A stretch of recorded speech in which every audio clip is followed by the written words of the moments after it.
ஐயோ இவரா ரொம்ப பயங்கரமான ஆளாச்சே அப்படின்னு இப்போ வரைக்குமே பேய் படங்கள்ல சொன்னாவே நமக்கு வரக்கூடிய நாட்டோட பேரு துருக்கி. ஏன்னா அந்த அளவுக்கு ஹாரர் படங்களுக்கு பேர் போன ஒண்ணு. ஆனா இன்னைக்கு துருக்கி நாட்டு படங்களுக்கே தூக்கி சாப்பிடுற அளவுக்கு 2024ல இப்ப ரீசெண்டா இந்தோனேஷியால வெளியான ஜேர்னல் ரிசா பை ரிசா சரஸ்வதின்னு ஒரு வெறித்தனமான ஹாரர் கதையை பத்தி பார்க்க போறோம். ஒன்றைன கேளுங்க, உங்களுக்கு பிடிக்கும். இந்த உலகத்துல பேய்கள் இருக்கா இல்லையான்னு அமானுஷமான சம்பவங்களை ஒரு வீடியோவா எடுத்து ரிசா டைரிஸ்னு ஒரு யூடியூப் சேனல் இதெல்லாம் அப்லோட் பண்ணிட்டு இருக்காங்க. அப்பதான் ஒரு நாள் தன்னோட வாலண்டியர்ஸை கூட்டிக்கிட்டு ரிசா ஒரு கைவிடப்பட்ட கட்டடத்துக்கு போறாங்க. அங்க எதிர்பாராத நேரத்துல பிரான்சாங்கிற ஒரு பொண்ணுக்கு பேய் பிடிக்குது. அந்த நேரத்துல எப்படியோ கூட இருந்த ஒரு சில பேரு மந்திரங்களை உச்சரிச்சு அந்த பொண்ணை காப்பாத்திடுவாங்க. ஆனா திரும்ப வீட்டுக்கு வந்ததுக்கு அப்புறமா இந்த யூடியூப் சேனல் வச்சிருக்கக்கூடிய ரிசாவுக்கு இன்னும் அந்த பிரான்சா உடம்புக்குள்ள ஏதோ ஒரு பேய் இருக்குங்கிற டவுட் வருது. அதுக்கப்புறம் என்னாச்சு, பிரான்சா உடம்புக்குள்ள மறைஞ்சிருக்க மர்மத்தை கண்டுபிடிச்சாங்களா இல்லையாங்கிறதா இந்த படத்தோட முழு கதையுமே. சோ ஆரம்பத்துல இருந்து கடைசி வரைக்கும் ஃபுல்லா பாருங்க. தயவு செஞ்சு வீடியோக்கு ஒரே ஒரு லைக் பண்ணிட்டு இப்பதான் நம்ம சேனலை புதுசா பாக்குறீங்கன்னா சப்ஸ்கிரைப் பண்ணிட்டு உண்மையாவே நீங்க ஏதாவது பேய்களை நேர்ல பாத்திருக்கீங்களா இல்லையான்னு கமெண்ட்ல சொல்லிட்டு படத்தோட எண்டிங்ல உங்ககிட்ட ஒரு கேள்வி கேட்டிருப்பேன். கண்டிப்பா அது நம்ம எல்லாரு கூடயும் கனெக்ட் ஆயிருக்கும் நம்புறேன். பார்க்கலாம் எத்தனை பேர் ஒரே மாதிரி ஆன்சர் பண்றீங்கன்னு. வாங்க இப்ப டைரக்டா கதைக்குள்ள போலாம். இந்த படத்தோட ஆரம்பத்திலேயே ஒரு சில காட்சிகளை காட்டுறாங்க. அதுல ஒரு சிலருக்கு பேய்கள் பிடிச்ச மாதிரி தெரியுது. கூடவே பின்னாடி ஒரு சின்ன வாய்ஸும் ஓடுது. நம்மள பல பேரு இந்த உலகத்துல பேய் பிசாசு இல்ல நம்புறோம். ஆனா இன்னும் ஒரு சில பேரு ஆத்மாக்கள் மேலையும் பேய்கள் மேலையும் முழுமையான நம்பிக்கை வச்சிருக்காங்க. கடந்த காலத்துல இருந்தே அது சம்பந்தப்பட்ட நிறைய ஆராய்ச்சிகள் உருவாயிருக்கு. ஆனா இப்போ வரைக்கும் உண்மையான ஒரு பதில் கிடைக்கல. இதுக்கடையில ரிசா டைரிஸ்னு சொல்லப்படக்கூடிய ஒரு யூடியூப் சேனல் அமானுஷமான வீடுகளுக்கு போயிட்டு அங்க பேய்கள் இருக்கா இல்லையாங்கிறத வீடியோ எடுத்து அப்லோட் பண்றாங்க. அதுலயும் முக்கியமா அந்த சேனலோட ஓனரான ரிசாவால பேய்களை பார்க்க முடியும், பரம்பரையா அவங்களுக்கு அந்த பவர் இருக்குன்னு வேற சொல்றாங்க. இது எந்த அளவுக்கு உண்மைங்கிறத வாங்க நேரடியா ரிசா கிட்டயே கேட்கலான்னு வாய்ஸும் கட் ஆகுது. அடுத்து அந்த ரிசாங்கிற லேடிய காட்டுறாங்க. ஆளு பார்க்க அம்சமா குஷ்பு மாதிரியே இருக்காங்க. பக்கத்துல இருக்க அல்ல கைகளும் வீடியோ ஆன் பண்ணிட்டு, மேடம் நீங்க இதுக்கு முன்னாடி எத்தனை பேய்களை பார்த்திருப்பீங்க? கணக்கே இல்ல. ஏன்னா சின்ன வயசுல இருந்தே எனக்கு இந்த பவர் இருக்கு. சொல்ல போனா என் பரம்பரையில இருக்க எல்லாராலையுமே பேய்களை பார்க்க முடியும். ஒருவேளை ரொம்ப சக்தி வாய்ந்த பேய்களை பார்க்க முடியலனாலும் கூட அது பக்கத்துல இருந்தா எங்களால உணர முடியும். முதல் முறையா நான் இந்த வீட்டுக்கு வந்தப்ப கூட இங்க நிறைய விதமான பேய்களை பார்த்தேன். அவங்க கூட நட்பா பழகி அவங்க பயன்படுத்தின பொருட்களை கூட நான் இன்னும் பாதுகாப்பா தான் வச்சிருக்கேன். ஆனா என்னையே பயமுறுத்தக்கூடிய ஒரு பேய் இருக்கு. அதோட பேரை 2 வருடங்களுக்கு முன்னாடி யூடியூப்ல லைவ்ல இருக்கும் போது சொல்லிட்டேன். அடுத்த நிமிஷமே அந்த பேய் எனக்குள்ள வந்துருச்சு. மேடம் அப்படின்னா மறுபடியும் உங்களால அந்த பேயோட பேரை சொல்ல முடியுமா? அட பாவி, ஏன் நான் நிம்மதியா இருக்கிறது உனக்கு பிடிக்கலையா? இதுக்கப்புறம் சாகிற நிலைமை வந்தாலும் சரி அந்த பேரை நான் சொல்ல மாட்டேன். இந்த சம்பவத்துக்கு அப்புறமா என் யூடியூபர்ஸ் கூட கமெண்ட்ல அந்த பேரை சொல்ல மாட்டாங்க. என்ன மரண பயம். என்னோட தனிப்பட்ட தேடல நான் கண்டுபிடிச்சது கண்டிப்பா இந்த உலகத்துல பேய்கள் இருக்கு. சாதாரண மக்கள் இந்த உண்மையை ஏத்துக்கிட்டு தான் ஆகணும். அதுக்காக தான் ஒரு புத்தகத்தையும் நான் எழுதிருக்கேன். அண்ட் இன்னொரு விஷயம், மறுபடியும் நாளைக்கு நைட்டு நானும் என் டீமும் ஒரு கைவிடப்பட்ட பில்டிங்க்கு போக போறோம். ஒருவேளை எங்க கூட யாருக்காவது பயணம் பண்ண ஆசை இருந்தா வாலண்டியர்ஸ் எல்லாம் டைரக்டாவே எங்களை கான்டாக்ட் பண்ணுங்க. கட் பண்ணா அடுத்த நாள் காலையில விடியுது. மணி சரியா 11:20. சொன்ன மாதிரியே ரிசா தன்னோட டீமையும் வாலண்டியர்ஸையும் கூட்டிக்கிட்டு ஒரு கைவிடப்பட்ட பில்டிங்க்கு வராங்க. ரிசாவும் ரெக்கார்டிங் ஆரம்பிக்கிறாங்க. இந்த பாருங்கப்பா, நாங்க இங்க வந்திருக்க கூடியது ஒரு கைவிடப்பட்ட பழைய பில்டிங். முன்னொரு காலத்துல இது ஒரு மருத்துவமனையா இருந்துச்சு. இங்க நிறைய பேர் இறந்து போயிருக்காங்க. சோ வந்திருக்க வாலண்டியர்ஸை பயன்படுத்தி இன்னைக்கு நைட்டு ஒவ்வொருத்தரையும் தனித்தனி அறைக்குள்ள கேமராக்களை ஃபிட் பண்ணி அவங்க என்ன பண்றாங்க, அவங்களுக்கு என்னெல்லாம் நடக்க போகுதுங்கிறத வீடியோவா எடுக்க போறோம். தோ இவங்க தான் நம்ம வாலண்டியர்ஸ்னு 3 ஃப்ரெண்ட்ஸ், ஒரு சோலோ பீஸ், அப்புறம் ஒரு காதல் ஜோடி, கடைசியா பிரான்சான் சொல்லப்படக்கூடிய நம்ம படத்தோட ஹீரோயின். இவங்களை இன்ட்ரோ கொடுத்துட்டு ஜான் மைக்கேல்னு 2 பேரை காட்டுறாங்க. ஆக்சுவலா யாருக்காவது இங்க பேய் பிடிச்சா அவங்க உடம்புக்குள்ள இருக்க தீய பேய்களை மந்திரங்கள் மூலமா விரட்டி பாதுகாக்க வேண்டியது இவங்களோட வேலை. இப்ப இவங்களுக்கு அடுத்து இருக்கக்கூடியது வெறும் கேமராமேன் மட்டும்தான். அடுத்து ஒவ்வொரு வாலண்டியர்ஸையும் வீடியோ எடுக்க ஆரம்பிக்கிறாங்க. அதுல ஒரு ஆளா பிரான்சாவும் இருக்கா. சொல்லுங்கம்மா, இந்த அனுபவம் உங்களுக்கு எப்படி இருக்க போகுது? எதை கத்துக்கிறதுக்காக நீங்க இங்க வந்தீங்க? அட எனக்கு பேய்கள்னா ரொம்ப பிடிக்கும். ரிசாவோட சேனல்ல சரியா 2 விஷயத்துக்கு முன்னாடி ஒரு பேயோட பேரை சொன்னதுக்கு அப்புறமா அவங்களையே அந்த பேய் கண்ட்ரோல் பண்ண ட்ரை பண்ணுச்சு. நல்ல வேளையா தப்பிச்சிட்டாங்க. சோ என்ன பொறுத்த வரைக்கும் நான் அந்த பேயை நேர்ல பார்க்கணும். சோ இதுக்காக தான் நான் இங்க வந்தேன்னு ரொம்ப யதார்த்தமா பேசிட்டு இருக்கா. ஆனா பாருங்க, இவன் அந்த 2 விஷயத்துக்கு முன்னாடி சம்பந்தப்பட்ட பேயை பத்தி பேசுனதுமே மேல பறந்துகிட்டு இருந்த ஒரு சின்ன காக்கா பறந்து வந்து தொப்புன்னு தரையில விழுந்து இறந்து போயிடும். அதே டைம்ல மழை பெய்ய ஆரம்பிக்குது. சோ சுத்தி இருக்க மத்தாளுங்க இதெல்லாம் பெருசா கண்டுக்கல. அடுத்த கொஞ்ச நேரத்திலேயே இருட்ட ஆரம்பிக்குது. இவங்க வீடியோ எடுக்கிறதுக்கான நேரமும் வந்தாச்சு. இப்ப வந்த வாலண்டியர்ஸ தனித்தனியா கூட்டிட்டு போய் இந்த கேமரா டீமை சேர்ந்தவனுங்க ஒவ்வொரு இடத்துல நிக்க வச்சு அங்க நடக்கிற சம்பவங்களை தெளிவா பாக்கணுங்கிறதுக்காக கேமராக்களையும் ஃபிட் பண்ணிட்டு, இந்த பாருங்கம்மா, உங்க ஒவ்வொரு அசைவுகளையுமே நாங்க பாத்துட்டு இருப்போம். ஒருவேளை ரொம்ப பயந்து அமானுஷமான எதையாவது ஒண்ணு பார்த்தா சும்மா கைத்துட்டுங்க, உடனே உதவிக்காக நாங்க வந்துருவோம். இந்த மாதிரி பிரான்சா கிட்ட சொல்லிட்டு இவங்க வெளியில வந்ததுமே அங்க இருக்க ரிசா பக்கத்துல ஏதாவது பேய்கள் இருக்கான்னு ஃபீல் பண்ணும்போது ரொம்ப வித்தியாசமா ரியாக்ட் பண்ணி பேய் மாதிரி கத்த ஆரம்பிக்கிறாங்க. இந்த பாருங்க, கண்டிப்பா இங்க நினைக்கிறத விட நிறைய பேய்கள் இருக்கு. அதை என்னால பார்க்க முடியுது. முதல்ல வாலண்டியர்ஸ்க்கு என்னாச்சுன்னு பார்க்கலாம்னு சொல்லிட்டு செட் பண்ணி வச்ச கேமராக்கள் மூலமா அவங்களோட அசைவுகளை நோட் பண்ண ஆரம்பிக்கிறாங்க. சடனா ரிசாவோட காதுக்கு யாரோ ஒருத்தர் நடக்கிற மாதிரியும் இலைத்தலைகளோட சலசலப்பு சத்தமும் கேக்குது. ஆனா அப்ப கூட அந்த பயப்புல பயப்படாம கையில போன் எடுத்துக்கிட்டு, எனக்கு ரொம்ப போர் அடிக்குது, என்ன சுத்தி ஏதாவது பேய்கள் இருக்கா, வெளியில வாங்கன்னு இவ ஏதோ ஒண்ணு பேசிட்டு இருக்கா. ஆனா கேமராமேன் கேமராமேனுக்கும் ரிசாவுக்கும் இவளோட வாய்ஸ் மட்டும் லைட்டா விட்டு விட்டு தான் கேக்குது. இதுக்கிடையில பிரான்சா பேக் கேம்ல பிளாஷ் ஆன் பண்ணிட்டு தன்னைத்தானே சுத்தி சுத்தி வீடியோ எடுக்கிறா. அப்ப பாருங்க அவளுக்கு பின்னாடி ஒரு அமானுஷமான பேய் வந்து நிக்குது. இந்த பைபிள்ல பேக் கேம் ஆன் பண்ணி வச்சிருக்கால, சோ அதனாலேயே பக்கத்துல என்ன இருக்குன்னு இவளால தெளிவா பார்க்க முடியல. அடுத்து சோலோ பீஸ்க்கு என்னாச்சுன்னு பாக்கும்போது அவன் ஒரு கிணறு கிட்ட நின்னுட்டு இருப்பான். அப்ப அதுக்குள்ள இருந்து ஒரு பெண்ணோட அழுகுரல் கேக்குது. என் குழந்தை எனக்கு திரும்ப கொடு, இல்லனா நான் உனக்காக பாட்டு பாடுறேன், என் கூடயே கிணத்துக்குள்ள வந்துருன்னு கத்துதுங்க. அடுத்து பிரான்சாவை காட்டுறாங்க, செல்ஃபி வீடியோ எடுத்துட்டு இருப்பா. அப்ப திடீர்னு என்னாச்சுன்னு தெரியல, ஒரு இருட்டுக்கு பக்கத்துல போகும்போது இவளுக்கு ஏதோ வித்தியாசமா ஃபீல் ஆகுது. சந்தேகத்துல லைட்டா கீழே குனியும் போது இவளோட இடுப்ப வளைச்சு பிடிச்ச மாதிரி ஒரு பேயோட கைகள் தெரியுது. ஆம்பிடுதான் என்ன விட்டுரு விட்டுருன்னு கதறிக்கிட்டு ஓடி வந்தவ திடீர்னு பேய் பிடிச்ச மாதிரி குட்டி கண்ணமெல்லாம் அடிச்சு வித்தியாசமா ரியாக்ட் பண்ண ஆரம்பிக்கிறா. கூடவே நாக்க காட்டி பயமுறுத்திட்டு இருக்கா. இத வீடியோல பார்த்து மிரண்டு போன ரிசாவும் பிரான்சாவுக்கு ஏதோ பிரச்சனை, முதல்ல அவளை போய் கூட்டிட்டு வாங்கன்னு சொல்லிட்டு தன்னோட அல்லக்கைய உள்ள அனுப்புறாங்க. தற்போதைக்கு ஜானும் மைக்கேலும் ஒரு சில மந்திரங்களை உச்சரிச்சு பிரான்சா உடம்புக்குள்ள இருந்த பேயை மறைய வச்சுட்டாங்க. பாதுகாப்பா அவளை வீட்டுக்கும் அனுப்பி வச்சுட்டாங்க. ஆனா ஏதோ ஒரு காரணத்தால ரிசாக்குள்ள இருக்க பயம் மட்டும் இன்னும் குறையவே இல்ல. கட் பண்ண அடுத்த நாள் காலையில விடியுது. நைட்டு பிரான்சாவோட ஆடியோ தெளிவா கேட்டிருக்காதுல்ல, சோ அதுல என்ன பேசிருக்கான்னு செக் பண்றதுக்காக மறுபடியும் ஒவ்வொரு கேமராலையும் இருக்க வீடியோ கிளிப்ஸ பாக்கும்போது அதுல இந்த பிரான்சாவை பாருங்க, சரியா 2 வருடங்களுக்கு முன்னாடி சமீரான ஒரு பேயோட பேரை சொல்லிருப்பாங்க. ஆனா ஆக்சுவலா இதே பேரை தான் ரிசா மறுபடியும் சொல்றதுக்கு பயந்துருப்பாங்க. ஏன்னா அந்த அளவுக்கு அந்த பேய் ரொம்ப பயங்கரமானதான். இது இந்த பிரான்சாவுக்கு தெரிஞ்சும் கூட வாயை வச்சுக்கிட்டு சும்மா இல்லாம விளையாட்டுத்தனமா, சமீரா நான் இங்கதான் இருக்கேன், உன்னால முடிஞ்சா என்கிட்ட வா, நான் உன்னை பாக்கணும்னு இவ அந்த வீடியோல பேசிருக்காங்க. சோ ரிசாவுக்கு இப்ப தெளிவா தெரிஞ்சு போச்சு, கண்டிப்பா நைட் இவ உடம்புக்குள்ள வந்தது அந்த சமீராவோட பேய் தான். கூடவே பிரச்சனையும் இங்கதான் ஆரம்பிக்குது. பிரான்சா உடம்புக்குள்ள வந்த அந்த சமீராவோட பேய் மொத்தமா உடம்பு விட்டு போயிடுச்சா, இல்ல அவ உடம்புக்குள்ளேயே மறைஞ்சு வாழ்ந்துட்டு இருக்கான ஒரு டவுட். டே ஜான் மைக்கேல், நீங்க மறுபடியும் அந்த பிரான்சாவோட வீட்டுக்கு போங்க, உடம்ப தூய்மைப்படுத்துறதுக்கான சடங்கு பண்ணுங்க. ஏன்னா அப்பதான் அவளுக்குள்ள சமீராவோட பேய் இருக்கா இல்லையாங்கிறது நமக்கு தெரிய வரும். கட் பண்ண அடுத்த வெளியில வந்த ஹீரோயின் திரும்ப வீட்டுக்கு போற நேரத்துல அந்த வழியா போன ஒரு சில பேரு, மேடம் நீங்க தானே அந்த யூடியூப்ல பேய் பிடிச்ச மாதிரி நடிச்சீங்களே, அட அட அட நான் உங்களை பார்த்து மிரண்டு போயிட்டேன் மேடம், நான் உங்களோட பெரிய ஃபேனுன்னு இவகிட்ட செல்ஃபி எல்லாம் எடுத்துட்டு போறானுங்க. ஆஹா நம்ம அப்படின்னா ஒரு பெரிய செலிபிரிட்டி ஆயிட்டமா, ஐ ஜாலின்னு பிரான்சா உள்ளுக்குள்ளேயே அவ்வளவு சந்தோஷத்தோட அங்கிருந்து கிளம்புறா. அடுத்த கொஞ்ச நேரத்திலேயே மந்திரவாதியான ஜானும் மைக்கேலும் இப்ப நேரா பிரான்சாவோட வீட்டுக்கு வராங்க. உதவிக்காக மீரான ஒரு பொண்ணும் கூட வந்திருக்கா. இங்க நடக்கக்கூடிய எல்லா சம்பவங்களையுமே கேமராமேன் வீடியோவா எடுத்துட்டு இருக்கான். பிரான்சாவுக்கு இவங்களை பார்த்ததுமே அவ்வளவு சந்தோஷம். உடனே ஒரு செல்ஃபி வீடியோ ஆன் பண்ணிட்டு, பாத்தீங்களா ரிசா டைரிஸோட ஆபீஸ்ல இருந்து என்ன பார்க்க வந்திருக்காங்கப்பா, எனக்கு ரொம்ப பெருமையா இருக்கு அப்படி இப்படின்னு உருட்டிட்டு இருக்கா. அப்ப கரெக்டா இந்த பிரான்சாவோட பாய் ஃப்ரெண்டு வெளியில வரான். டே கோவப்படாத, இவங்க சும்மா ஏதோ பேச வந்திருக்காங்க, மத்தபடி எதுவும் இல்ல. சரி மைக்கேல் மீரா என்னாச்சு, திடீர்னு என்ன பார்க்க வந்திருக்கீங்க? இல்ல லாஸ்டா அவன் உடம்புக்குள்ள அந்த சமீராவோட பேய் வந்துச்சுல்ல, ஒருவேளை இன்னும் அந்த பேய் உனக்குள்ளதான் இருக்கும்னு ரிசாவுக்கு டவுட். அதனாலதான் உங்க உடம்ப சுத்தப்படுத்த நான் இங்க வந்தேன். அமைதியா உட்காருங்க, மந்திரத்தை சொல்லிட்டு நான் கிளம்பிடுவேன். அதுக்கப்புறமா பக்கத்துல வந்த மைக்கேல் முதுகுல கைய வச்சு மந்திரத்தை உச்சரிக்கும் போது சடனா ஹீரோனை பாருங்க, அவ பாட்டுக்கு எந்திரிச்சு பக்கத்துல இருக்க அறைக்குள்ள போயிட்டு இருக்கா. மைக்கேலுக்கு என்ன தோணும், சரி ஒருவேளை இந்த புள்ளைக்கு நம்ம பண்றதெல்லாம் பிடிக்கல போல, ஏதோ கோவத்துல உள்ள போறான்னு நினைப்பான். பின்னாடியே மீராவும் சமாதானப்படுத்தலாமே உள்ள போகும்போது ஒரு நிமிஷம் இந்த பைபிளுக்கு அல்ல இல்ல. ஏன்னா அங்க நின்னுகிட்டு இருந்த ஹீரோனையே காணோம், ஒரே ஒரு சேர் மட்டும் தான் இருக்கு. கண்ணுக்கே தெரியாத ஏதோ ஒண்ணு டக்குன்னு மீராவோட கைய பிடிச்சு இழுக்க ஆரம்பிக்குது. இவ கத்தக்கூடிய சவுண்ட கேட்டு உள்ள வந்த மைக்கேல் எப்படியோ அவளை காப்பாத்திட்டு வெளியில வந்துட்டான். ஆனா மீராவோட கைகள் மட்டும் ஏதோ நெருப்ப வச்சு காயப்படுத்தின மாதிரி ஃபுல்லாவே வெந்து போயிடுச்சு. சரி மறைஞ்சு போன ஹீரோனுக்கு என்னாச்சுன்னு பார்த்தா இப்ப அவ அவளோட பெட்ரூம்குள்ள உட்கார்ந்து இருக்க மாதிரி தெரியுது. பாய் ஃப்ரெண்ட் பக்கத்துல போகும்போது இந்த முறை அவ எதுவுமே படல. அப்படின்னா உடம்புக்குள்ள இருந்த பேய் மறைஞ்சிருச்சு போல. ரிசா கெஸ் பண்ண மாதிரியே ஹீரோயின் உடம்புக்குள்ள இந்த சமீராவோட பேய் இருக்குன்னு கன்ஃபார்ம் ஆயிடுச்சு. அதனால பிரான்சா உடம்ப முழுமையா குணப்படுத்துற வரைக்கும் கேமராமேன்ஸ் மைக்கேல் ஜான் மீரான்னு இதே வீட்டுல தங்க ஆரம்பிக்கிறாங்க. கூடவே நடக்கக்கூடிய சம்பவங்களை பாதுகாப்புக்காக வீடு ஃபுல்லா கேமரா வச்சு ரெக்கார்ட் பண்ண ஆரம்பிக்கிறாங்க. நேரம் போக நைட் ஆகுது, நல்லா தூங்குறாங்க. மணி சரியா காலையில 2 மணி 4 நிமிஷம் ஆகும்போது ஹீரோயினோட பெட்ரூம் கதவு தானா திறக்குது. கூடவே வெள்ளை போர்வையை போத்திக்கிட்டு ஏதோ ஒரு அமானுஷமான உருவம் கொஞ்சம் கொஞ்சமா ஹால் கிட்ட வந்துட்டு இருக்கு. சடனா சவுண்ட கேட்டு 2 பேர் மட்டும் கண்ண முடிச்சுட்டானுங்க. யார் அந்த வெள்ளை உருவம், உண்மையாவே உள்ள இருக்கக்கூடியது ஹீரோயினான ஒரு டவுட் இருக்கு. அப்ப ஜன்னலுக்கு பக்கத்துல போன வெள்ளை உருவம் போர்வை எடுத்து ஒண்ணு இல்லாத இடத்துல வீசும்போது பார்த்தா இப்ப அதுக்குள்ளேயும் இன்னொரு உருவம் உட்கார்ந்து இருக்க மாதிரி தெரியுது.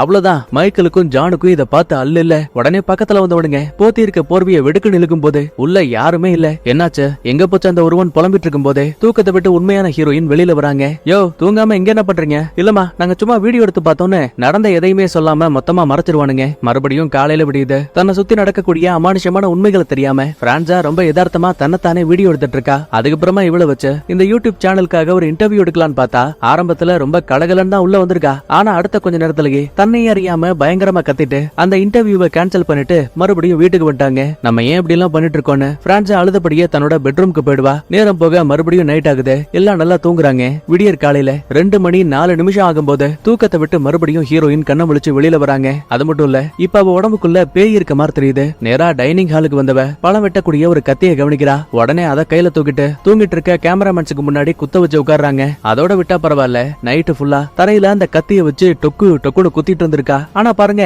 இந்த சவுண்ட் கேட்டு கூட ஒரு பய கண்ண முழிக்கல. மறுபடியும் காலையில விடியுது. தூக்கத்தை விட்டு கண்ண முழிச்ச கேமராமேன்ஸுக்கு வீட்டுக்குள்ள ஹீரோயின் இல்லங்கிற விஷயம் தெரிய வருது. எங்க போயிட்டான்னு ஒவ்வொரு இடமா தேட ஆரம்பிக்கிறாங்க. ஆனா எதுவுமே வேலைக்கு ஆகல. அப்பதான் சந்தேகத்துல செட் பண்ணி வச்ச கேமரால ஏதாவது ரெக்கார்டா இருக்கான்னு பாக்கும்போது நைட்டு ஃபுல்லா ஹீரோயின் வித்தியாசமா சிரிச்சுக்கிட்டு கையில கத்தியோட தரைய குத்திக்கிட்டு இருந்த விஷயம் தெரிய வருது. பாய் ஃப்ரெண்டுக்கு ஒரு கால் வருது. சார், இன்டர்வியூக்கு வரேன்னு சொன்னீங்கல்ல சார், என்ன மன்னிச்சிருங்க, நம்ம இன்டர்வியூவை இன்னொரு நாள் வச்சுக்கலாம். ஐயோ சார், நான் சொல்ல வந்தது அது கிடையாது. உடனடியா எங்களோட ஸ்டுடியோக்கு வாங்க.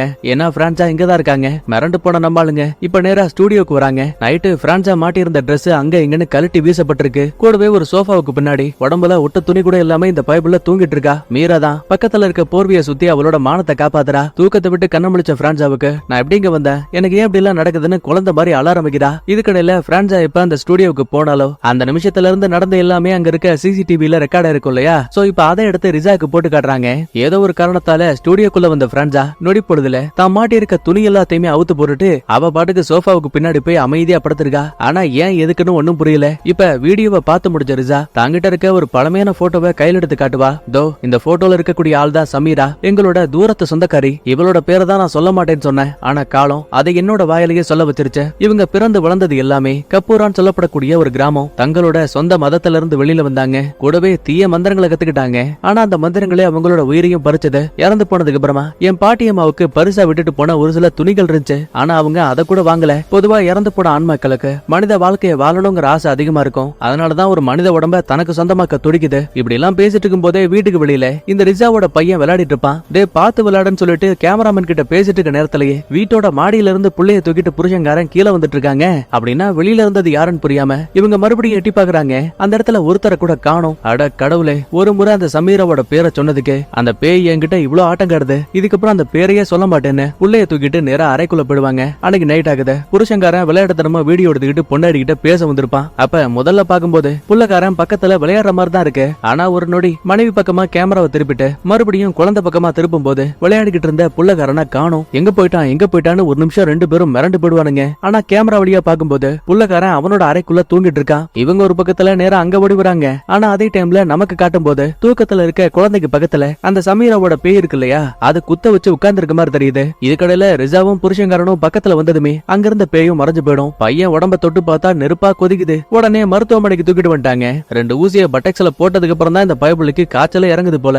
அம்மா ஓரளவுக்கு அமைதி ஆயிட்டாங்க. முன்ன விட சமீரா பேயோட ஆட்டம் அதிகமாயிடுச்சு. இதுக்கப்புறம் அமைதியா இருந்தா எதுவும் வேலைக்காகாதுன்னு சொல்லிட்டு மைக்கேல் தன்னோட மந்திரவாதி அப்பா கிட்ட கூட்டிட்டு வரான். இவங்களும் நடந்த எல்லாத்தையும் சொல்லி எப்படியாச்சும் பிரான்சா உடம்புக்குள்ள இருக்க பேய நீங்க தான் எப்படியாச்சும் விரட்டி அடிக்கணும்னு உதவி கேக்குறாங்க. அடுத்து பாய் ஃப்ரெண்டுக்கு என்னாச்சுன்னு பாக்கும்போது வெள்ளை துணிய பிரான்சா கிட்ட கொடுக்குறான். இந்த பாரு, நீ 2-3 நாளா கடவுளை பிரார்த்திக்கவே இல்ல. முதல்ல அந்த வேலையை போய் பாரு. இல்ல நான் பண்ண மாட்டேன். அட, நான் உன்னோட பாய் ஃப்ரெண்டுமா, நான் சொன்னா நீ என்ன வேணா கேப்பன்னு சொல்லிருக்கல. தயவு செஞ்சு எனக்காக கடவுளை பிரார்த்திச்சிட்டு வா. அம்புடுதான் நல்லா இருந்த ஹீரோயினுக்கு மறுபடியும் பேய் பிடிச்சு போச்சு. இந்த பாரு, நீ கொடுக்கக்கூடிய பரிசுகளா நான் ஏத்துக்கிறேன். ஆனா என்னால கடவுளை பிரார்த்திக்க முடியாதுன்னு தன் கண்ணை வெள்ளை நிறத்துக்கு மாத்தி காட்டுவா. இதே மாதிரியே பயமுள்ள அப்பப்ப பேயா மாதிரி எல்லாரையும் பயமுறுத்திட்டு இருக்கா. அடுத்த கொஞ்ச நேரத்துக்கு அப்புறமா நார்மலான பிரான்சா மறுபடியும் ஒரு வீடியோ எடுக்க ஆரம்பிக்கிறா. இன்னைக்குதான் 3வது நாள் இரவு. எனக்குள்ள இருக்க பிரச்சனை அது எப்ப சரியாகும்னு எனக்கு தெரியல. ஆனா கண்டிப்பா எனக்கு கடவுள் மேல இருக்க நம்பிக்கை மட்டும் அதிகமா இருக்கு. இப்படி பேசும்போது கரெக்டா கதவை திறந்துகிட்டு மீரா உள்ள வராங்க. உடனே பிரான்சாவும், அம்மா என்ன தலகாணி எல்லாம் கொண்டு வந்திருக்க? இன்னைக்கு நைட்டு உன் கூட தான் தூங்க சொல்லிருக்காங்க. அட, என் உடம்புக்குள்ளதான் பேய் இருக்குல்ல, அப்புறம் எந்த தைரியத்துல என் கூட தூங்க வந்திருக்க? எது உன் மேல நம்பிக்கையா? அடிப்பொடி பைத்தியம். வெளியில இருக்க கேமராமேன் எல்லாருமே என் அண்ணனோட நண்பர்கள். எனக்கு ஏதாவது ஒரு ஆபத்து வந்தா கண்டிப்பா அவங்க என்ன காப்பாத்த இங்க வருவாங்க. அது மட்டும் இல்லாம உன்னை இந்த பிரச்சனையை விட்டு காப்பாத்த வேண்டிய கடமை எங்களுக்கும் இருக்கு. அடுத்த நிமிஷமே நல்லா இருந்த ஹீரோயினுக்கு மறுபடியும் பேய் பிடிச்சு போச்சு. என்ன சொன்ன? உன்னை காப்பாத்துறதுக்கு வெளியில இருக்க ஆளுங்க வருவாங்களா?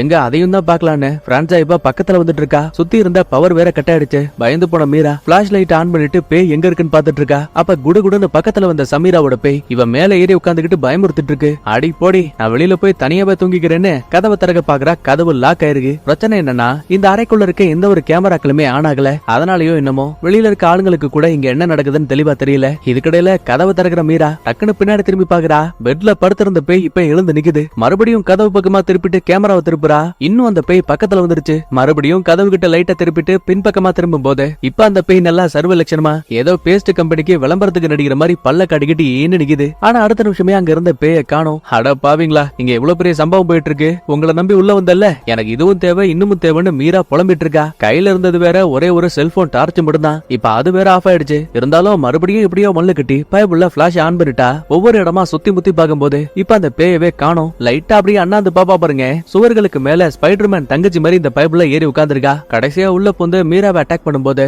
கரெக்டா கதவு திறந்துகிட்டு வெளியில இருந்த கேமராமேன் எல்லாம் உள்ள வந்துட்டானுங்க. என்னடா சீக்கிரம் வந்துட்டீங்க, கருமாதி முடிச்சிட்டு வந்திருக்க வேண்டியதானே, கம்யூனிட்டி பாருங்களா, இவ்வளவு நேரமா எங்கடா போனீங்கன்னு மீரா கத்திட்டு இருக்கா. மன்னிச்சிரு, உன் கதவை திறக்க ட்ரை பண்ணோம், எங்களால முடியல. இப்படி எல்லாம் பேசிட்டு பிரான்சாவை நகரவே முடியாத மாதிரி வளைச்சு பிடிக்கிறானுங்க. அப்ப உள்ள வந்த மைக்கேலோட அப்பா, இந்த பாரு, இந்த உடல் உனக்கு சொந்தமானது கிடையாது, நீ ஒரு இறந்து போன ஆன்மா, உடனே இந்த உடம்பை விட்டு வெளியில போ. கண்டிப்பா என்னால முடியாது, என்னோட பேரை சொல்லி வானு கூப்பிட்டவளே இவதான். சோ நீ என்ன பண்ணாலும் சரி, இவளை இறந்து பிணமா கூட்டிட்டு போவனே தவிர நான் வெளியில போக வாய்ப்பே கிடையாது. கடுப்பான நைனா மந்திர வார்த்தைகளை உச்சரிச்சு கொண்டு வந்த புனித நீரை வாயில குடிச்சிட்டு பொழிச்சுட்டு மூஞ்சி மலைய துப்புறாரு. அடுத்த நிமிஷமே தற்காலிகமா உடம்பு விட்டு அந்த சமீராவோட பேயும் மறைஞ்சு போகுது. வழக்கம் போல பிரான்சா தனக்கு நடக்கிற கொடுமைகளை பார்த்து பயங்கரமா ஃபீல் பண்ணி அழ ஆரம்பிக்கிறா. அதுக்கப்புறமா நைனாவும் ஒரு மீட்டிங்க போட்டு, இந்த பாருங்கப்பா, இவ உடம்புக்குள்ள இருக்க ஆன்மாவுக்கு நிறைய பவர் இருக்கு, கண்டிப்பா அதை ஓட்டுறதுக்கான சக்தி எனக்கு கிடையாது. ஆனா ஒரு இடத்துக்கு கூட்டிட்டு போனா கண்டிப்பா இவளோட உயிரை நம்மளால காப்பாத்த முடியும். அதாவது அந்த பேயோட உண்மையான பிறப்பிடம். ஐயோ, நீங்க அந்த கமுரா கிராமத்தையா சொல்றீங்க? ஆமா, அங்க கொண்டு போனா மட்டும்தான் அங்க இருக்கக்கூடிய ஆட்கள் ஒன்னா சேர்ந்து ஒரு பெரிய சடங்கு பண்ணி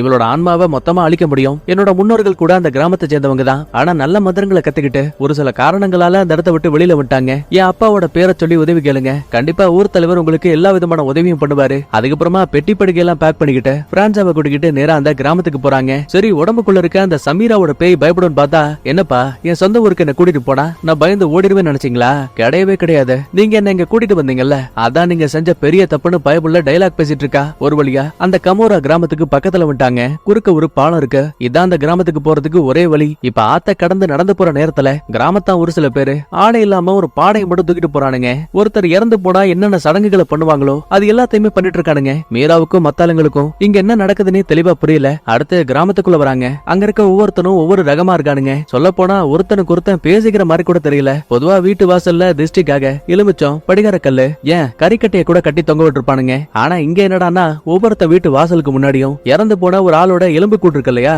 அதை திருஷ்டிக்காக வச்சிருக்கானுங்க. நம்ம ஆளுங்க வேற பாக்குறதுக்கு நல்லா டிப்டாப்பா மாடர்ன் காஸ்டியூம்ல இருப்பானுங்க. கிராமத்தானுங்களுக்கு இதை பார்த்து சுத்தமா பிடிக்கல. முதல்ல இந்த இடத்த விட்டு கிளம்புங்கன்னு கல்ல கொண்டி அடிக்க ஆரம்பிக்கிறானுங்க. ஆக்சுவலா மைக்கேலுக்கு இங்க இருக்க மக்களோட பாஷை தெரியும். சோ அதனாலேயே நாங்க ஊர் தலைவரை பார்க்கணும், ஒரு முக்கியமான விஷயம்னு உதவி கேட்பான். அப்போ ஒரு லேடி உள்ள போந்து நம்ம ஆளுங்களை இந்த இடத்த விட்டு கூட்டிட்டு போறாங்க. வழியில ரத்தம் படிஞ்ச நிறைய மரக்கட்டைகளை கவனிக்கிறாங்க. ஆமா, என்ன இது, சமீப காலமா இந்த ஊருக்குள்ள இருக்க மக்கள் நிறைய பேர் இறந்து போறாங்க, அதுவும் அமானுஷமான முறையில. சோ அது என்ன தீய சக்தின்னு எங்களுக்கு இப்போ வரைக்கும் தெரியல. அதுகிட்ட இருந்து எங்களை பாதுகாக்கிறதுக்காக நாங்க செய்யக்கூடிய ஒரு பாடை சடங்கு தான் இது எல்லாமே. கரெக்டா அதே டைம்ல பக்கத்துல ஒரு பச்சை குழந்தை பயங்கரமா அழுதுட்டு இருக்கு. இந்த சவுண்ட கேட்டு நல்லா இருந்த பிரான்சா அந்த குழந்தைய பசி வெறியோட பார்க்க ஆரம்பிக்கிறா. அவ்வளவுதான், பயந்து போன அம்மா புள்ளைய தூக்கிட்டு வீட்டுக்குள்ளேயே போயிட்டாங்க. இப்ப மறுபடியும் நடக்க ஆரம்பிக்கிறாங்க. அப்பதான் கூட வந்த லேடி, இந்த பிரான்சா உடம்புக்குள்ள இருக்க போய் இந்த கிராமத்தை சேர்ந்ததுன்னு எனக்கு ரொம்ப நல்லாவே தெரியும். முக்கியமா தோ இதான் அந்த சமீராவோட வீடு. அவ இறந்து போன அந்த நாள்ல இருந்து இந்த வீட்டு பக்கம் கிராமத்தான் ஒருத்தன் கூட வரமாட்டான். ஏன்னா அந்த அளவுக்கு உயிர் பயம். இவ்வளவு நாளா இங்க நடக்கிற பிரச்சனைகளுக்கான காரணம் எங்களுக்கு தெரியல. ஆனா இப்ப தெளிவா தெரிஞ்சு போச்சு, இறந்து போன சமீராவோட பேய் தான் இந்த கிராமத்தையே அழிக்க நினைக்கிறா. ஏன்னா அவ தீய மந்திரங்களை எப்ப பயன்படுத்த ஆரம்பிச்சாலோ அப்பவே நாங்க இந்த கிராமத்தை விட்டு அவளை ஒதுக்கி வச்சோம். கடைசியில தன்னந்தனியா ஒரு அனாதை பிணமாவே இந்த வீட்டுல இறந்து போயிட்டா. இப்படி எல்லாம் பேசிட்டு இருக்கும் போதே நல்லா இருந்த ஹீரோயின் பேய் பிடிச்ச மாதிரி தன்னோட வீட்டு வாசல்ல உட்காந்துக்கிட்டு சாக்லேட் ஃபேக்டரி அவலாஞ்சின்னு ஏதோ விக்கிற மாதிரி பிஹேவ் பண்ணிட்டு இருக்கா. அடுத்த கொஞ்ச நேரத்துக்கு அப்புறமா நம்ம ஆளுங்க பார்க்க வந்த இந்த ஊரோட தலைவர் வராரு. முதல்ல பிரான்சாவை செக் பண்ணி பார்த்ததுமே இவ உடம்புக்குள்ள 5 நாளா இந்த பேய் இருக்குன்னு ரொம்ப கரெக்டா சொல்லுவாரு. கூடவே சேர்ல உட்கார வச்சுட்டு இவரு பாதி பழங்கால மந்திரங்களை சொன்னதுமே மீதி மந்திரங்களை இந்த சமீரா பேய் சொல்லிட்டு இருக்கா. பரவாயில்லையே, உனக்கு இன்னும் மந்திரங்கள் மறக்காம இருக்க. இந்த பாருங்க பசங்களா, இயற்கைக்கு மாறா யாராவது இறந்து போனாங்கன்னா அவங்களோட ஆன்மாக்கள் தீய ஆன்மாக்களா ஒரு மாதிரி ஒரு மனித உடலுக்குள்ள போக ஆசைப்படும். நீங்க நினைக்கிற மாதிரி நடக்க போற சடங்கு அவ்வளவு ஈஸியானது கிடையாது. ஜான் அப்புறம் மைக்கேல் நீங்க 2 பேரும் மட்டும் உள்ள வாங்கன்னு சொல்லிட்டு சமீரா இறந்து போன அதே வீட்டுக்குள்ள பிரான்சாவை கூட்டிட்டு போறாங்க. இதுக்கடையில ஊர் தலைவரும் அங்க இருக்க மக்கள் கிட்ட, இந்த பாருங்கப்பா, இன்னைக்கு நைட்டு நம்ம கிராமத்துல நடக்கிற பிரச்சனைகளை தடுக்கணும் அப்படின்னா நம்ம ஒரு பெரிய சடங்கு செஞ்சு பிரான்சா உடம்புக்குள்ள இருக்க சமீராவோட பேய மொத்தமா ஆவிகள் உலகத்துக்கு அனுப்பி வச்சாகணும். அதுக்கு எனக்கு உங்களோட உதவி தேவை. பன்றியோட ரத்தத்தை வீட்டு கதவுகள்ல பூசி வைங்க. அப்பதான் சடங்கு ஆரம்பிக்கும் போது வெளிவரக்கூடிய தீய ஆன்மாக்கள் கிட்ட இருந்து வீட்டுக்குள்ள இருக்க நம்மளோட குடும்பங்களை காப்பாற்ற முடியும். ஆக்சுவலா எப்ப இந்த சமீரா இறந்து போனாலோ அந்த நாள்ல இருந்து இந்த கிராமத்துக்கு மழை வந்ததே கிடையாதான். விவசாயம் செஞ்சா கூட ஏதோ ஒரு காரணத்தால பயிர்கள்ல பாதி அழிஞ்சே போயிடுமா. லாஸ்டா தலைவரும், இந்த பாருங்கப்பா, இன்னைக்கு நைட்டு நாங்க சடங்கு ஆரம்பிச்சதுமே பேய்கள் உலகத்துக்கான கதவு திறக்கப்படும். கரெக்டா அது மூடுறதுக்குள்ள ஹீரோயின் உடம்புக்குள்ள இருக்க அந்த சமீராவோட பேய அந்த ஆவிகள் உலகத்துக்கு நம்ம சமாதானப்படுத்தி அனுப்பியாகணும். இப்படி எல்லாம் வெளியில இருக்க கேமராமேன் கிட்ட நம்ம ஆளுங்க பேசிட்டு இருப்பாங்க. இதே டைம்ல வீட்டுக்குள்ள இருந்த ஜான் வெளியில போயிடுவான். சோ இப்ப மைக்கேலும் பாய் ஃப்ரெண்டும் மட்டும் தான் ஹீரோயினுக்கு பாதுகாப்பா சமீரா சமீராவோட வீட்டுக்குள்ள உட்கார்ந்து இருப்பாங்க. அப்ப பாய் ஃப்ரெண்ட் சும்மா இல்லாம, இந்த பாரு என் காதலி உடம்பு விட்டு தயவு செஞ்சு வெளியில போயிடு, நீ என்ன ஆசைப்பட்டு கேட்டாலும் நான் அதை உனக்கு கொடுக்குறேன். அட பாவி, நான் தாண்டா உன்னோட காதலி பிரான்ஸா, ஏன் இப்படி எல்லாம் நடத்திட்டு இருக்க, நான் ஒன்னும் பேய் கிடையாதுன்னு ஆரம்பத்துல நல்லா வாழைப்பழம் மாதிரி பேசுவா மேடம். ஆனா அடுத்த நிமிஷமே அப்படியே இவ பேய போல பேச ஆரம்பிக்கிறா. இந்த பாரு எனக்காக நீ என்ன வேணா பண்ணுவேன்னு சொன்னல, எனக்கு புதுசா பிறந்த குழந்தையோட தொப்புள் கொடி வேணும், கூடவே அந்த குழந்தையோட கபாலத்தை கடிச்சு சாப்பிடும் போது அடடா இன்னும் ஒரு அருமையான சுவையா இருக்கும் தெரியுமா. நான் இந்த உடம்பை விட்டு வெளியில போனாலும் கூட அந்த சுவை என்னோட நாக்கடிக்கே விட்டு இருக்கணும். பாய் ஃப்ரெண்ட் கண்ணுக்கு உட்கார்ந்து இருக்கிறது ஹீரோனை போல தெரியும். ஆனா அதுவே கேமராவை தூரத்துல வச்சு காட்டும் போது ஆனா உட்கார்ந்து இருக்க ஹீரோயின் அப்படியே அந்த பேய் உருவத்துக்கு மாறி போன மாதிரி தெரியுது. நொடி பொழுதுல அறைக்குள்ள இருந்த ஒட்டுமொத்த வெளிச்சமும் ஆஃப் ஆகுது. பயந்து போன மைக்கேலும் லைட் ஆன் பண்ணி பாக்குறான். உட்கார்ந்து இருந்த ஹீரோயினை வேற காணோம். பாய் ஃப்ரெண்ட் கூட ஒன்னா சேர்ந்து இப்ப அவளை தேடி ஒவ்வொரு இடமா அலையறானுங்க. ஆனா பாருங்க இவ்வளவு தூரம் சுத்தி வந்தாலுமே திரும்ப திரும்ப ஒரே இடத்துக்கு தான் வரானுங்க. முக்கியமா ஒரு குறிப்பிட்ட அறைக்குள்ள வந்ததுமே அந்த அறையோட கதவு மொத்தமா லாக் ஆயிடுச்சு. பாய் ஃப்ரெண்டும் கதவை தரங்கன்னு கத்துறான். அப்ப மைக்கேல் பின்னாடி ஏதோ சவுண்ட் கேக்குதுன்னு கேமராவை திருப்பிட்டு மறுபடியும் முன்னாடி பாக்கும்போது நின்னுகிட்டு இருந்த பாய் ஃப்ரெண்ட காணோம். அப்புறம் என்ன, உடனே இப்ப அவனை தேடி ஒவ்வொரு இடமா ஓடும் போது கரெக்டா வழியில தாய்க்கிழவி சமீராவோட பேய் வந்து நிக்குது. எப்படியோ அதுகிட்ட இருந்து எஸ்கேப் ஆகி ஓடி வரும்போது வாசல் கதவு கிட்ட பாய் ஃப்ரெண்ட் நிக்கிற விஷயத்த பாத்துட்டான். அப்பாடா உன்னை கண்டுபிடிச்சாச்சு, வா முதல்ல இந்த இடத்த விட்டு வெளியில போலான்னு சொல்லுவான். அதுக்கேத்த மாதிரியே பூட்டி இருந்த வாசல் கதவும் தானா திறக்குது. உடனே வெளியில போலான்னு கைய உள்ள விடுவான் பாருங்க, டப்புன்னு கதவு லாக் ஆயிடும். அவ்வளவுதான், பாய் ஃப்ரெண்டுக்கு 2 விரல் நொறுங்கியே போயிடுச்சு. இதுக்கடையில ஊர் தலைவர் சடங்குக்கு தேவையான எல்லாத்தையுமே ரெடி பண்ணிட்டு இருப்பாரு. அப்ப அங்க வந்து குழந்தைய பத்த ஒரு அம்மா ஓடி வராங்க. ஐயா என் வீட்டுல இருந்த புள்ளைய காணோம், தயவு செஞ்சு நீங்க தான் என் குழந்தைய கண்டுபிடிச்சு கொடுக்கணும். அதெல்லாம் ஒண்ணும் இல்லம்மா, குழந்தை இங்கதான் எங்கேயாவது இருக்கும்னு அந்த அம்மாவை சமாதானப்படுத்தி வீட்டுக்கு அனுப்பி வைக்கிறாங்க. இதுக்கடையில காயம்பட்ட பாய் ஃப்ரெண்டும் மைக்கேலும் வீட்டை விட்டு வெளியில வராங்க. டேய் என்னடாச்சு, ஹீரோயின் எங்க போனா? அட ஏயா நீங்க வேற எங்களை தனியா மாட்ட விட்டீங்கல்ல, அந்த பேய் எங்களை படாத பாடுபடுத்துச்சு. ஒரு கட்டத்துல அந்த பிரான்ஸா எங்க போனானே தெரியல. இப்ப தலைவருக்கு இதை கேட்டதுமே ரொம்ப தெளிவா தெரிஞ்சு போச்சு. அப்படின்னா தப்பிச்சு போன சமீராவோட பேய் தான் குழந்தைய தூக்கி இருக்குன்னு நம்ம கிட்ட நேரம் அதிகமா இல்ல, குழந்தைய காப்பாத்தியாகணும். முதல்ல வாங்க இங்க இருக்க வயல் பகுதியை போய் செக் பண்ணி பாக்கலான்னு காடு மேடுகளை கடந்து வயல் பகுதியை ஃபுல்லா செக் பண்ணும்போது நினைச்ச மாதிரியே அந்த சமீராவோட பேய் தான் கையில குழந்தைய தூக்குனபடி நடுவுல போஸ் கொடுத்துட்டு நிக்குதுங்க. நல்ல வேலை, சரியான நேரத்துல உள்ள பொந்து குழந்தையும் காப்பாத்திட்டாங்க. பிரான்ஸாவை ஒரு இடத்துல கட்டி போட்டு சடங்கையும் ஆரம்பிக்கிறாங்க. மைக்கேல் ஜானுக்கு மந்திர தந்திரங்கள் தெரியும். சோ அவங்கள அந்த பேய் அட்டாக் பண்றதுக்கு வாய்ப்பு இல்ல. ஆனா கேமராமேனுக்கும் அப்புறம் அந்த மீரா பாய் ஃப்ரெண்டு இவங்க யாருக்கும் எந்த ஒரு ஆபத்து வரக்கூடாது இல்லையா. சோ அவங்கள மட்டும் பாதுகாப்புக்காக ஒரு கூண்டுக்குள்ளேயே இருக்க சொல்லுவாங்க. பிரான்ஸா நகரவே முடியாத மாதிரி உடம்ப சுத்தி ஒரு பாய கட்டி வச்சுட்டானுங்க. அது மட்டும் கிடையாது, இறந்து போனவங்களை தூக்கிட்டு போகக்கூடிய ஒரு பாடையில வர உட்கார வச்சுட்டானுங்க. சமீரா உனக்கு இதான் கடைசி வாய்ப்பு, ஒழுங்கா இந்த உடம்ப விட்டு கிளம்பிட. எது மறுபடியும் ஆவிகள் உலகத்துக்கு போகணுமா? அங்க நடந்த ரண கொடூரமான வேதனைகளை நான் ஃபீல் பண்ண. நல்ல ஆன்மாக்களுக்கு சொர்க்கம் கிடைக்குது, ஆனா என்ன மாதிரி ஆட்களுக்கு நரகம் மட்டும் தான் கிடைக்குது. ஒவ்வொரு நாளும் என்ன தீயால வாட்டி எடுத்தாங்க. மறுபடியும் அதே நரகத்துக்கு நான் போக ஆசைப்படல. உன்னால என்ன முடியுமோ பண்ணிக்கோன்னு தௌலத்தா பேசிட்டு இருக்கு. ஒரு நிமிஷம் கடுப்பான தலைவரும் ஒரு ஆட்டை கொண்டு வந்து அதோட தலைய துண்டா வெட்டி வடியக்கூடிய ரத்தத்தை சமீராவோட பேய்க்கு குடிக்க கொடுக்குறாங்க. இந்த பாரு உன்னோட தாகம் தீர்ந்ததுக்கு அப்புறமா உன்னோட பசி அடங்கினதுக்கு அப்புறமா இந்த உடம்ப விட்டு நீ போயாகணும். ஆனா அந்த பைபிள்ல நல்லா மொடா குடியா குடிச்சுப்புட்டு மறுபடியும் போக மாட்டேன்னு அடம் பிடிக்கிறா. முன்ன விட நிலைமை ரொம்ப மோசமாயிடுச்சு. 10-15 பேரு நம்ம ஹீரோயினை வளைச்சு பிடிச்சிட்டானுங்க. நடக்கிற எல்லாத்தையுமே கூண்டுக்குள்ள இருந்து பார்த்த கேமராமேன் அப்புறம் மீரா பாய் ஃப்ரெண்டு இவங்க எல்லாம் சும்மா இருப்பாங்களா? விட்டா இவங்களே பிரான்ஸாவை கொண்டுருவாங்க போலன்னு தலைவர் பேச்சையும் மீறி கூண்டை விட்டு வேகமா வெளியில ஓடி வருவானுங்க. அப்பதான் பக்கத்து வீட்டுக்குள்ள இருந்து ஒரு லேடி பார்க்கவே ரொம்ப வினோதமா சிரிச்சபடியே வெளியில வராங்க. பின்னாடியே அம்மாவும் அடியே எங்க போயிட்டு இருக்க, ஒழுங்கா வீட்டுக்குள்ள வான்னு கத்துறாங்க. ஆனா அந்த புள்ள அதையெல்லாம் கேக்குற மாதிரி இல்ல. ஐயா உங்ககிட்ட அழகான பச்சிலம் குழந்தை இருக்கா? என்ன எனக்கு அதான் சாப்பிட பிடிக்கும். அட தலைவரே என்ன அமைதியா இருக்கீங்க, நீங்களாச்சும் சொல்லுங்க உங்ககிட்ட அழகான குழந்தை இருக்கா, கூச்சப்படாம சொல்லுங்கன்னு கோயில்ல பிரசாதம் கேக்குற மாதிரி கேக்குறாங்க. சடனா அவளுக்கு என்னாச்சுனே தெரியல. வேக வேகமா அங்க இருக்க வீட்டோட மேற்கூரைக்கு ஏறினவ நொடி பொழுதுல அங்க இருந்து கீழே விழுந்து எலும்பெல்லாம் கண்ணா பின்னான்னு உடஞ்சு அதே இடத்துல இறந்து போயிடுவா. உடம்பு வேற 2ஆ உடஞ்சுதான் இறந்து போயிருப்பா. சோ பாக்கவே பயங்கரமா இருக்கு. கிராமத்தாளுங்க அந்த உடம்பை எடுத்து வைக்க ஆரம்பிக்கிறாங்க. அதே டைம்ல புள்ள இறந்து போன விஷயத்த பார்த்து அம்மாவுக்கு வேதனை தாங்கல. இதுக்கடையில பாதுகாப்பு கூண்டை விட்டு வெளியில வந்த நம்ம ஆளுங்க 4 பேரு சடங்குகளை பாத்துட்டு இருந்திருப்பாங்கல்ல. இப்ப திடீர்னு அங்க நின்னுகிட்டு இருந்த ஆளுங்க தலைவர் ஹீரோயின் ஒரு பேல கூட காணோங்க. நொடி பொழுதுல அந்த இடமே வெறிச்சோடி போய் கிடக்கு. பயந்து போன பாய் ஃப்ரெண்டும் யோ மைக்கேல் என்னையாச்சு, இங்க என்ன நடக்குது? அவசரப்பட்டு நம்ம அந்த கூண்டை விட்டு வெளியில வந்தோம்ல, அதான் பெரிய தப்பு. ஏன்னா லாஸ்டா தலைவர் கூட நம்ம கிட்ட தெளிவா சொன்னாரு, சடங்கு ஆரம்பிச்சதுமே ஆவிகள் உலகத்துக்கான கதவு திறக்கப்படும். சோ அந்த மாய கதவுக்குள்ளதான் தெரியாதனமா நம்ம பயணம் பண்ணி ஆவிகள் உலகத்துக்கு வந்துட்டோம். இப்போதைக்கு பிரான்ஸா உடம்ப சமீரா கட்டுப்படுத்திட்டு இருக்கா. அப்படின்னா ஹீரோயினோட உண்மையான ஆன்மா அது இந்த உலகத்துக்குள்ளதான் மாட்டி இருக்கும். ஒருவேளை அதை மட்டும் கண்டுபிடிச்சு காப்பாத்த முடிஞ்சா கண்டிப்பா நிஜ உலகத்திலயும் நம்ம ஹீரோயினை காப்பாத்த முடியும். அந்த சமீராவோட பேயவும் உடம்ப விட்டு வெளியேற்ற முடியும். ஆளுக்கு ஒரு டீமா தனியா பிரிஞ்சு கொஞ்சம் கொஞ்சமா பிரான்ஸாவை தேட ஆரம்பிக்கிறாங்க. ஆனா பக்கத்துல இருக்க குடிசைகள்ல அவளோட உடம்ப காணோம். இதுக்கடையில அங்க இங்கன்னு பேய்கள் வேற ஓடிட்டு இருக்கு. நம்ம ஆளுங்க அதையும் கடந்து காட்டுக்குள்ள வரும்போது நிஜ உலகத்துல தலைவர் கிராம மக்கள்னு எல்லாருமே ஹீரோனை வச்சு ஒரு சடங்கு பண்ணிட்டு இருப்பாங்க இல்லையா, அதே மாதிரியே இங்கேயும் பண்ணிட்டு இருக்கானுங்க.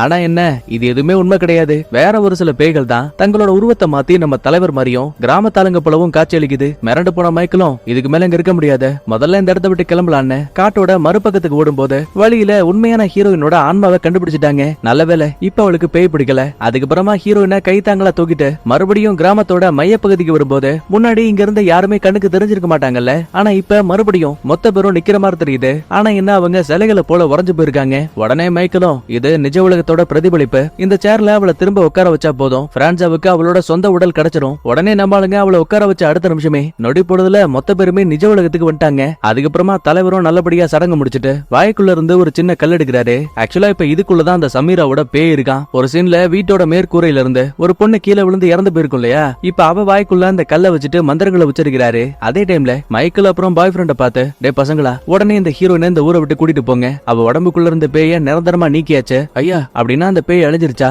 இல்ல, நாங்க முடிக்க வேண்டிய இன்னொரு பெரிய சடங்கு இருக்கு. அதுக்கப்புறமா உதவி பண்ண தலைவருக்கு தேங்க்ஸ் சொல்லிட்டு மொத்த பேருமே அந்த இடத்த விட்டு கிளம்பிடுவாங்க. ரிசாவும் கடைசியா பிரான்சா கிட்ட ஒரு சின்ன இன்டர்வியூ எடுக்கிறாங்க. அப்பதான் ஹீரோயினும், என்னோட வாழ்க்கையில விளையாட்டு நினைச்சு ஒரு ஆபத்தான பேயோட பேரை வெளியில சொல்லிட்டேன். என்னோட வாழ்க்கையில இதுக்கப்புறமா எப்பவுமே அந்த பேயோட பேரை சொல்ல மாட்டேன்னு சொல்லும் போதே ஒரு நிமிஷம் இவளோட பேக் சைடுல சடங்கு மூலமா அழிஞ்சு போனதான் நினைச்ச சமீராவோட பேய் இருக்கு இல்லையா, அது டக்குன்னு வந்துட்டு உடனே மறைஞ்சு போயிடும். அப்படின்னா மறுபடியும் எப்படா அந்த ஹீரோயின் தன்னோட பேரை சொல்லுவா, எப்படா உடம்புக்குள்ள போலான்னு இந்த சமீராவோட பேய் காத்திருக்க மாதிரி காட்டி அப்படியே அந்த இடத்துல சூப்பரா படத்தையும் முடிக்கிறாங்க. எப்படி படம் பார்த்ததும் போதுமே சமீரான்னு சொல்லி பார்த்தா பேய் வருமானு நிறைய பேர் ட்ரை பண்ணி பார்த்திருப்பீங்க. ஆக்சுவலா இதே விஷயத்த நானும் ட்ரை பண்ணி பார்த்தேன். சோ கண்டிப்பா நீங்க ட்ரை பண்ணீங்கன்னா கமெண்ட்ல ஆமான்னு சொல்லுங்க. சரி, ஓகே, அடுத்த வீடியோல பார்க்கலாமா? பாய், தேங்க்யூ.